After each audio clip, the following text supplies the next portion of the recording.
Hello दोस्तों, आप लोगों का स्वागत है मास्टरमाइंड ऑफ जीके में।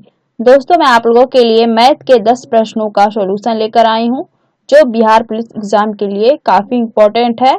इसलिए वीडियो को शुरू से अंत तक देखें तथा वीडियो अच्छा लगे तो लाइक करें, कमेंट करें तथा दोस्तों में शेयर करें। और यदि हमारे चैनल पर पहली बार आए हैं तो चैनल को सब्सक्राइब करें तथा बेल आइकन को प्रेस करें, जिससे हर एक नई वीडियो का नोटिफिकेशन आपको मिलता रहेगा। तो चलिए दोस्तों, हम लोग अपने क्वेश्चन को देखते हैं। पहला क्वेश्चन क्या कह रहा है कि एक व्यक्ति एक भवन से 50 मीटर की दूरी पर खड़ा है। वह भवन पर लगे झंडे की चोटी तथा पाद से क्रमशः 60 डिग्री तथा 45 डिग्री के कोण बनाता है। इस झंडे की लंबाई कितनी हुई? कह रहा है कि एक व्यक्ति है जो एक भवन से 50 मीटर की दूरी पर खड़ा है। मान ले यहाँ पे लेते हैं कि ये हो गया भवन, ये भवन की ऊंचाई हो गया भवन ए बी। अब व्यक्ति है जो भवन से कितना दूरी पर खड़ा है? 50 मीटर की दूरी पर खड़ा है। ये 50 मीटर की दूरी हो गया।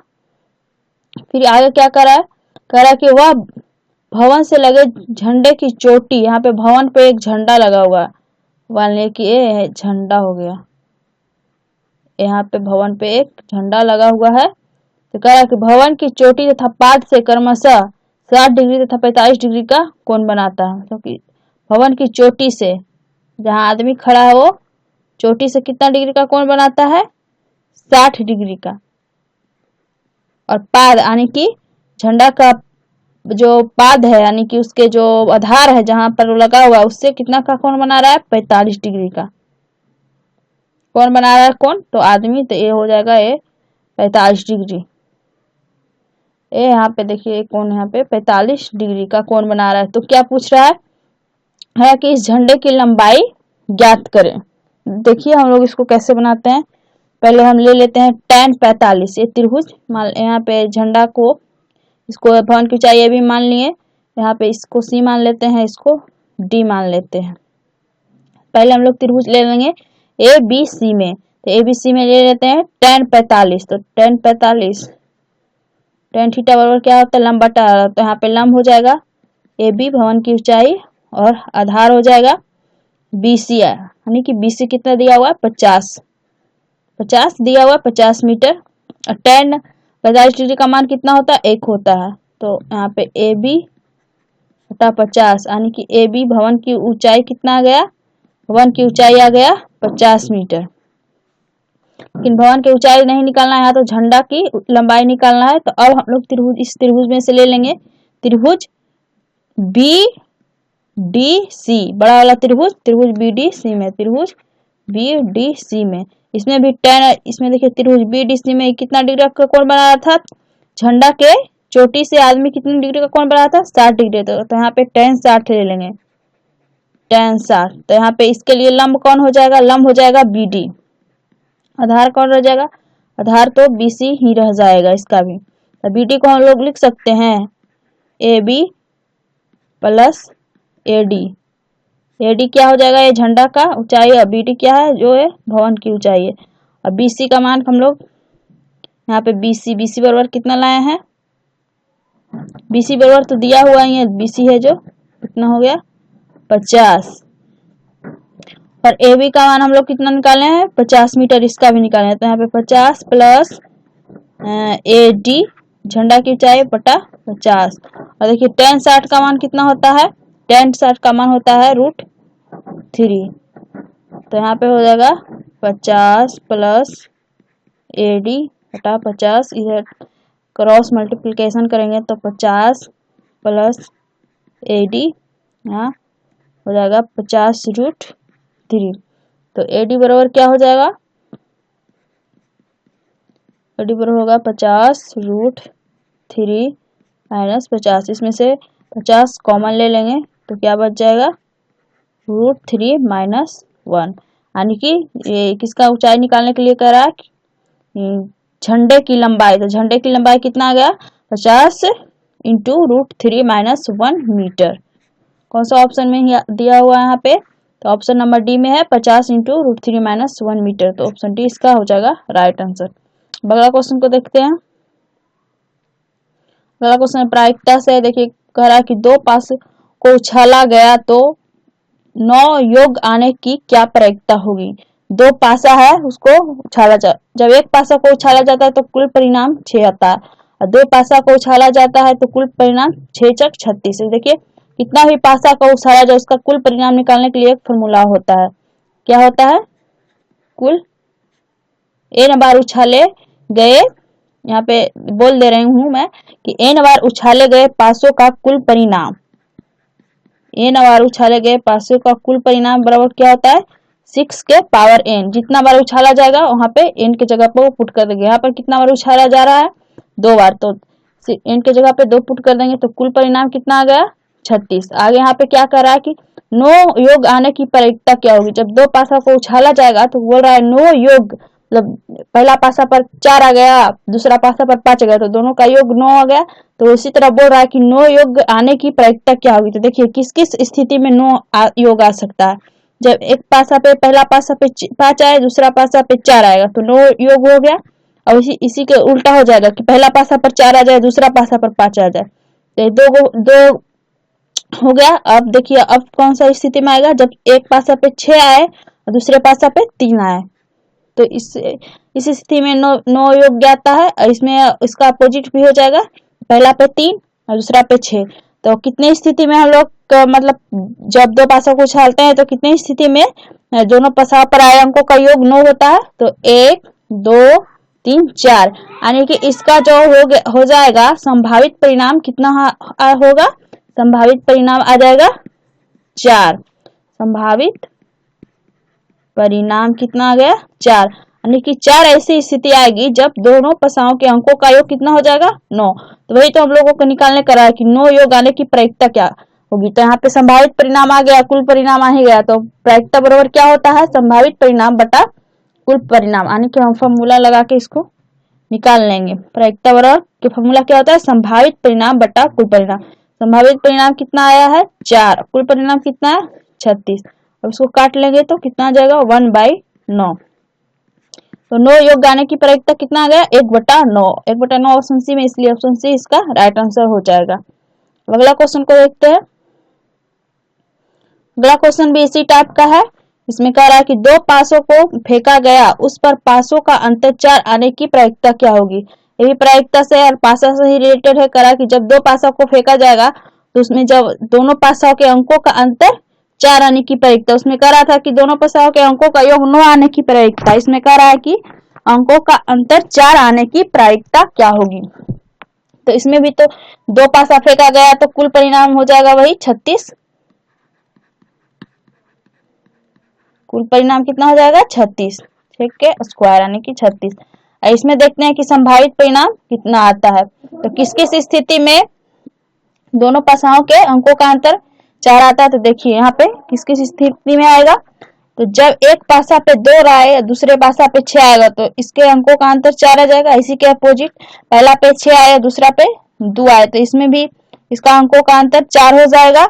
अब अगला स्थिति कौन सा आएगा कि एक पासे पहले पासा पर 1 आया और दूसरा पासा पे कितना आ जाए? 5। तो इस स्थिति में भी दोनों पासाओं के अंकों का अंतर हो जाएगा 4। इसके अपोजिट हो जाएगा, पहला पे 5 आया और दूसरा पे 1 आया, तो इस स्थिति में भी दोनों पासाओं का अंतर कितना हो जाएगा? 4। तो देखिए संभावित परिणाम कितना आ गया? 1 2 3 4, यानी कि संभावित परिणाम इसमें भी कितना आ गया? 4। संभावित परिणाम 4 आ गया। अब हम लोग प्रायिकता निकाल लेंगे। संभावित प्रायिकता बराबर क्या होता है? संभावित परिणाम बटा कुल परिणाम। तो इसका भी संभावित परिणाम 4 है, तो 4 बटा कुल परिणाम कितना है? 36। तो इसका भी आंसर आ जाएगा 1/9। ऑप्शन नंबर ए में 1/9 है, तो ऑप्शन नंबर ए इसका राइट आंसर हो जाएगा। देखिए जब बोलेगा कि एक पासा को 3 बार उछाला जाता है, वहां पे 6 के पावर 3 कर लीजिएगा, जितना बार कहेगा n के जगह पे वो वैल्यू पुट कर दीजिएगा तो कुल परिणाम निकल जाएगा। अब अगला क्वेश्चन देखते हैं। अगला क्वेश्चन कह रहा है कि वह दीर्घतम संख्या ज्ञात कीजिए जिसे 481 और 720 से विभाजित करने पर शेषफल क्रमशः 5 और 6 बचता हो। मतलब कह रहा है कि वह बड़ी से बड़ी संख्या ज्ञात करे जिससे कि ये दोनों में भागा देने, इसमें भागा जब दें तो शेषफल कितना बचे? 5, और इसमें जब भागा दे तो शेषफल कितना बचे? 6 बचे। तो देखिए पहले हम लोग इस संख्या निकाल लेते हैं कि कौन सा कितना संख्या होगा तो ये कट जाएगा उस बड़ी से बड़ी संख्या से। तो इसको शेषफल इसमें 481 में भागा करने में 5 बच रहा है तो इसमें शेषफल इसमें से घटा देंगे, कितना ये हो जाएगा 476, यानी कि वो बड़ी से बड़ी संख्या जो आएगी वो 476 से पूरी तरह कट जाएगी। और ये देखिए 720 में से कितना शेष बच रहा है 6, तो इसमें से शेष को घटा लेंगे तो कितना आ जाएगा 714। अब ये दोनों का हम लोग क्या निकाल लेंगे, एचसीएफ निकाल लेंगे। तो एचसीएफ निकाल लेंगे तो बड़ी से बड़ी संख्या आ जाएगी जिससे ये दोनों है कि जो कट जाएगा, तो वही जो हो जाएगा इसका राइट आंसर हो जाएगा। देखिए इसका हम लोग एचसीएफ निकाल लेते हैं तो 476 इसको हो जाएगा 238 गुने 2 714 को जब ठीक करें तो फैक्टर तोड़ेंगे तो 238 गुना 3, तो इसका एचसीएफ कितना जाएगा, दोनों में कौन मिल रहा है 238 मिल रहा है, तो एचसीएफ 238। ये हाईएस्ट कॉमन फैक्टर वही ये बड़ी से बड़ी संख्या 238 ही है जिससे हम लोगों को भागा देंगे तो 476 भी पूरी तरह से कट जाएगा और 714 भी पूरी तरह से कट जाएगा। देखिए अब इसमें से हम लोग 5 जोड़ देंगे तो 481 बच जाएगा, यानी कि जब हम 238 से 481 में भागा देंगे तो 5 शेष बच जाएगा। और फिर इसमें जब 700 यहाँ पे 714 है उसमें छोड़ 714 है जो 238 से पूरी तरह कट जाएगा, और 714 में हम लोग जब छोड़ जोड़ देंगे तो 720 आ जाएगा, और जब 720 में हम लोग 238 से भागा देंगे तो शेष कितना बच जाएगा 6 बच जाएगा, यानी कि बड़ी से बड़ी संख्या वो कौन है, बड़ी से बड़ी संख्या वो 238 है जिससे हम लोग जब 484 में भागा देंगे तो 5 शेष बचेगा और 720 में भागा देंगे तो कितना शेष बचेगा 6 शेष बचेगा, इसलिए 238 इसका राइट आंसर हो जाएगा ऑप्शन नंबर बी। अगला क्वेश्चन को देखते हैं। अगला क्वेश्चन कह रहा है कि माध्य और माध्यिका के बीच का अनुपात 2:3 है और बहुलक 20 है तो माध्यिका ज्ञात करें। मैंने कल आप लोगों को इस तरह का क्वेश्चन बताया थी, बहुलक का एक फॉर्मूला, माध्य माध्यिका और बहुलक से रिलेटेड एक फॉर्मूला बताई थी। तो फॉर्मूला क्या था, बहुलक बराबर 3 गुणे माध्यिका 3 गुणे माध्यिका माइनस 2 गुणे माध्य। तो यहाँ पे देखिए किसका किसका रेशियो दिया हुआ है, माध्य और माध्यिका का रेशियो कितना दिया हुआ है 2:3। बहुलक का मान दिया हुआ है कितना 20। तो मान लें तो अनुपातिक राशि को हम लोग x मान लेते हैं, तो ये हो जाएगा 2x और ये हो जाएगा 3x, माध्य हो जाएगा 2x और माध्यिका हो जाएगा 3x। अब बहुलक तो दिया हुआ, बहुलक की जगह पे हम लोग 20 पुट कर देते हैं, माध्यिका कितना हो जाएगा, माध्यिका हो जाएगा 3x, तो यानी कि 3 में 3x गुना कर देंगे माइनस माध्य कितना हो जाएगा 2x, तो यहाँ पे गुना करके आ जाएगा 9x माइनस 4x बराबर 5x, तो इधर 20 रहेगा बहुलक। तो x का वैल्यू कितना आ गया, x का वैल्यू आ जाएगा 20, 5 से कट जाएगा 4 बार में, तो x बराबर कितना आ गया 4। यहाँ पे क्या निकालने के लिए बोल रहा है माध्यिका, तो माध्यिका कितना है, माध्यिका यहाँ पे 3x है, तो माध्यिका का बराबर क्या हो जाएगा, माध्यिका बराबर 3x, यानी कि 3 गुने 5 बराबर 15। माध्यिका कितना आ गया, माध्यिका हमारा 15 आ गया। बहुलक आता तो उसमें 2x कर देते, 5 दूना 10 इसका आंसर हो जाता है। यहाँ पे पूछा क्या है, यहाँ पे पूछा है क्या, सॉरी देखिए यहाँ पे 5 कर दी हूं मैं, यहाँ पे x बराबर कितना आया 4, यहाँ पे ये माध्यिका है 3x, तो 3x है माध्यिका, तो यहाँ पे x का मान हम लोग 4 ले आते हैं, 3 में 4 से गुना होगा इसलिए इसका माध्यिका कितना जाएगा 12 आ जाएगा। यहाँ पे 5 गलती से कर दी थी, 4 तिया 12, माध्यिका का आंसर कितना आ जाएगा 12। और ये क्या बोलते हैं इसको, जब माध्य पूछता तो यहाँ पे 2x हो जाता, तो 2 गुने 4 बराबर 8, माध्य कितना आ जाता है 8, माध्यिका यहाँ पे पूछ रहा था माध्यिका कितना हो जाएगा 12, बी इसका राइट आंसर हो जाएगा। अगला क्वेश्चन को देखते हैं। अगला क्वेश्चन कह रहा है कि एक डाटा सेट का प्रसरण 196 है तो मानक विचलन ज्ञात करें। तो इसका फॉर्मूला होता है मानक विचलन और अंडर रूट प्रसरण, यानी कि प्रसरण का वर्गमूल। धनात्मक वर्गमूल होता है, ऋणात्मक, देखिए कोई भी जब संख्या वर्गमूल से निकलता है, जैसे यहाँ पे 9 रहेगा तो ये वर्गमूल से निकलता है तो +-3 होता है। लेकिन यहाँ पे प्रसरण जो जब मानक विचलन पूछेगा तो ऋणात्मक नहीं लिया जाता है, ओनली सिर्फ धनात्मक लिया जाता है। यहाँ पे प्रसरण कितना दिया हुआ है 196, तो 96, तो इसका कितना मानक विचलन हो जाएगा √ का इसका 14 का वर्गमूल होता है 14। यहाँ पे देखिए यहाँ पे 2 +-14 दिया है, 14 भी दिया है, तो यहाँ पे जो सिर्फ है और सिर्फ उसका धनात्मक वर्गमूल लिया जाता है, इसलिए इसका राइट आंसर हो जाएगा ऑप्शन नंबर बी सिर्फ 14। ये +-14 आप कर दीजिएगा तो इसका जो मान हो जाएगा वो गलत हो जाएगा। यहाँ पे सिर्फ धनात्मक वर्गमूल लिया जाता है पर जब हम लोगों को क्या मानक विचलन निकालने के लिए कहता है, तो इसका आंसर हो जाएगा ऑप्शन बी 14। अगला क्वेश्चन को देखते हैं। कह रहा है कि जब किसी घड़ी की कीमत 30% कम हो जाती है तो बेची जाने वाली घड़ियों की संख्या में 30% की वृद्धि हो जाती है, तो आय पर क्या प्रभाव पड़ेगा। बोला कि जब किसी घड़ी की कीमत 30% कम हो जाती है तो जो बेचे जाने वाली घड़ियों की संख्या है वो 30% की वृद्धि हो जाती है। मतलब जब घड़ी का मूल्य में कमी किया जाता है तो घड़ी की बिक्री की संख्या वो 30% से बढ़ जाती है। तो कह रहा है कि आय पर क्या प्रभाव पड़ेगा। तब पहले वाले वीडियो में मैं आप लोगों को बताई थी कि जब लगातार कमी या लगातार वृद्धि का हो तो इसका एक फॉर्मूला होता है। ये फॉर्मूला याद रखिएगा, लगातार कमी और लगातार वृद्धि का फॉर्मूला। यहाँ पे +-x +-y +-xy बटा 100। एक किसका फॉर्मूला है, लगातार कमी या लगातार वृद्धि का फॉर्मूला है। इसी फॉर्मूला पे ए भी बनेगा, लगातार कमी और लगातार वृद्धि के फॉर्मूला पे। जब हम लोग यहाँ पे वृद्धि कहेगा तो x प्लस में प्लस वाला लेंगे और कमी कहेगा तो माइनस वाला लेंगे, और जब एक वृद्धि रहेगा एक कमी रहेगा तो प्लस माइनस मिलके यहाँ पे तो माइनस हो ही जाएगा। देखिए यहाँ पे क्या कह रहा है कि घड़ी की कीमत में 30% की कमी की जाए, कि 30% की कमी होते है तो यहाँ पे -30 हो जाएगा, कमी कह रहा है तो। और फिर क्या कह रहा है कि तो बेचे जाने वाले घड़ियों की संख्या में कितनी प्रतिशत की वृद्धि हो जाती है, 30% की वृद्धि हो रही है, तो यहाँ पे क्या लगाएगा +30 लिया जाएगा। तो +30 हो गया। यहाँ पे प्लस माइनस गुना होगा, x × y है दिया हुआ है तो प्लस माइनस गुना होगा तो यहाँ तो माइनस ही होगा। 30 × 30/100 हो जाएगा। ये 30 तो कैंसिल हो जाएगा। अब 1 0 से 1 0 ये भी कैंसिल हो गया। अब क्या यहाँ पे जा -9।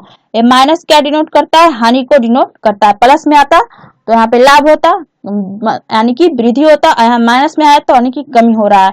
क्या 9% की कमी होगी। जब घड़ियों को मूल्य में 30% की वृद्धि 30% की कमी किया जाएगा और फिर भी वृद्धि 30% बढ़ भी जाएगा, मतलब घड़ियों के बेचने की जो संख्या वो 30% बढ़ भी जाएगी, फिर भी उसको व्यापारी को 9% की कमी ही होगी। इसलिए ऑप्शन बी इसका राइट आंसर हो जाएगा।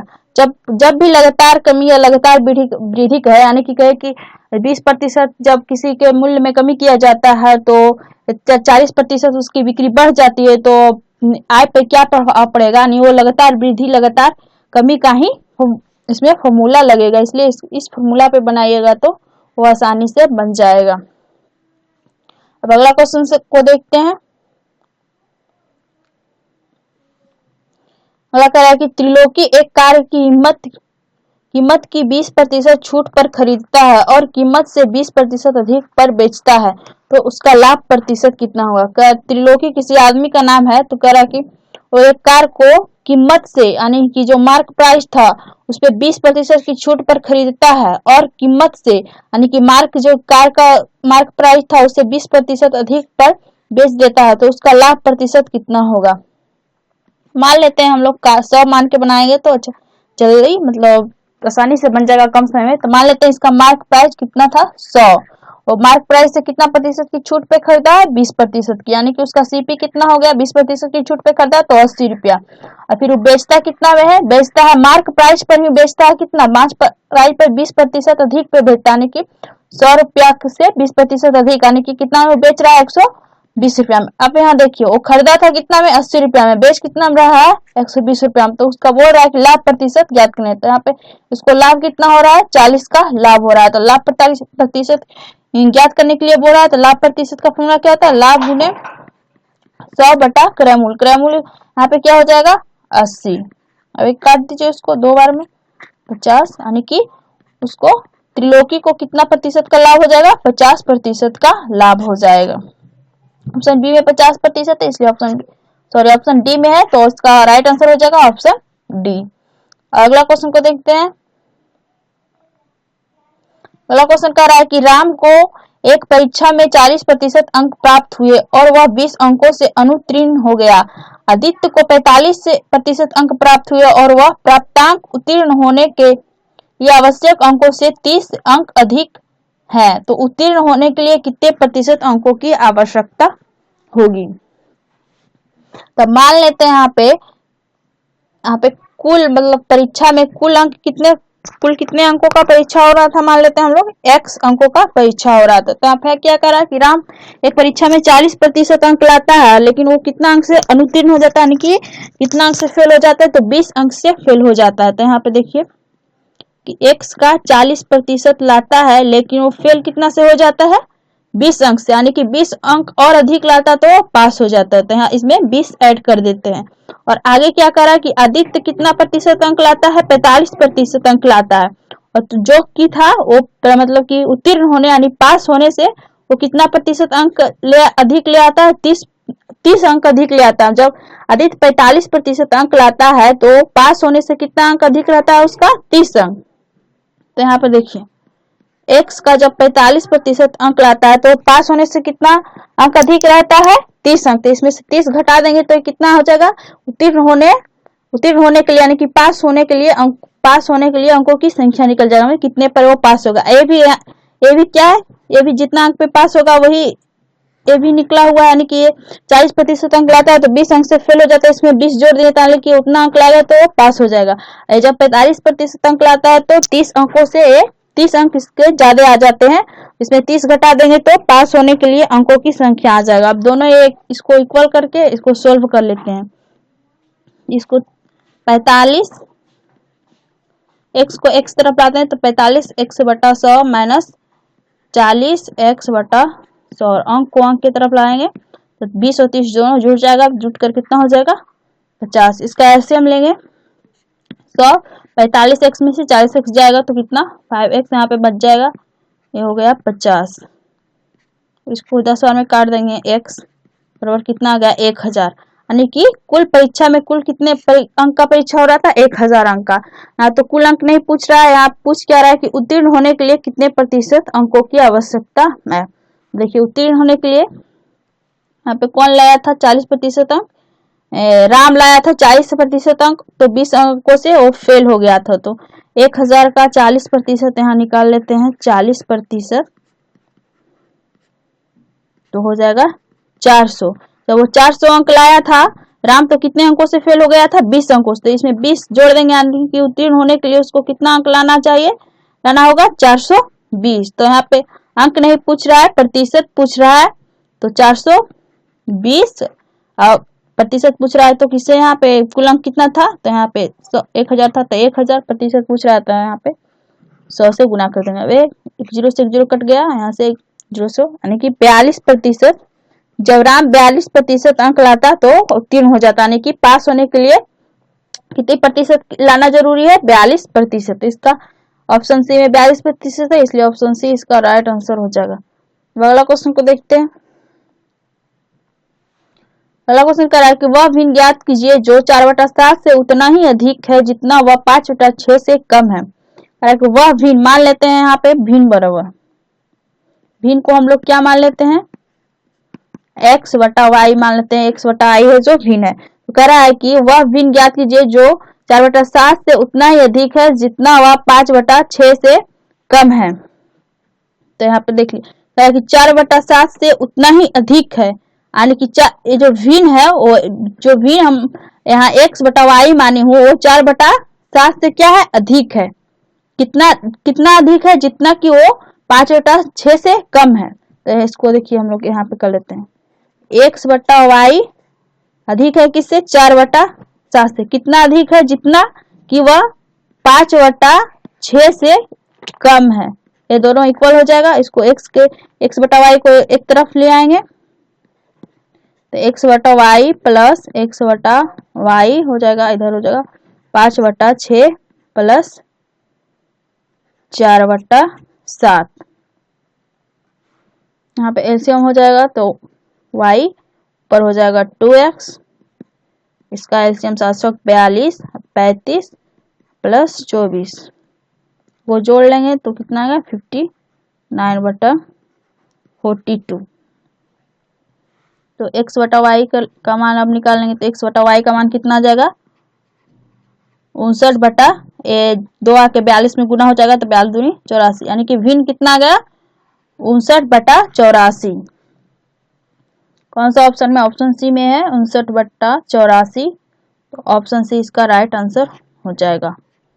ये था आज का लास्ट प्रश्न। दोस्तों वीडियो अच्छा लगे तो अपने दोस्तों में शेयर करें जिससे हर एक स्टूडेंट के पास ये वीडियो पहुंच सके।